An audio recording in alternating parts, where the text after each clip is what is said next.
जीवन का एक ही उसूल रखें, यारी में गद्दारी नहीं और गद्दारों से यारी नहीं।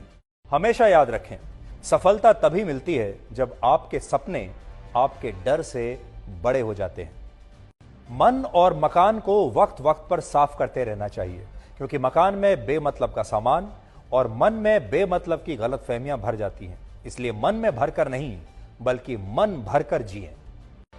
हमेशा लोगों के दिलों में सेव रहिए, क्योंकि अगर आप मोबाइल फोन की गैलरी में सेव रहेंगे तो कभी भी डिलीट हो सकते हैं।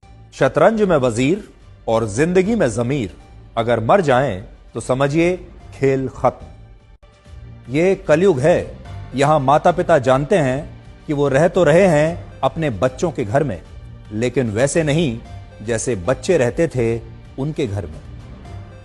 अजीब सौदागर है ये वक्त भी, जवानी का लालच देकर बचपन ले जाता है और अमीरी का लालच देकर जवानी ले जाता है। जीवन में अच्छी यादों का अचार डालिए जो दिल के मर्तबान में सालों साल रखा रहे, और बुरी यादों की चटनी बनाइए ताकि वो 2 दिन में ही खत्म हो जाए। जिंदगी और चाय एक जैसी होती है, जैसे ही मजा आने लगता है तब खत्म हो जाती है। जीवन में आप कितने भी अच्छे कर्म कर लें, तारीफ तो शमशान में ही होगी। कड़वा सच यह है कि मृत्यु के बाद इंसान का सारा सामान दान कर दिया जाता है, लेकिन उसका कमाया हुआ सारा धन आपस में बांट लिया जाता है। जीवन एक कलम यानी पेन की तरह है। इससे पहले कि इसकी स्याही खत्म हो जाए, आप अपनी कहानी लिख दीजिए। छाता और दिमाग तभी काम करते हैं जब वो खुले हों, क्योंकि बंद होने पर दोनों ही बोझ लगते हैं। शिक्षा एक ऐसा वृक्ष है जो दिल में उगता है, दिमाग में पलता है और जुबान से फल देता है। जिंदगी को समझना बहुत मुश्किल है, क्योंकि कोई सपनों की खातिर अपनों से दूर रहता है और कोई अपनों की खातिर सपनों से दूर रहता है।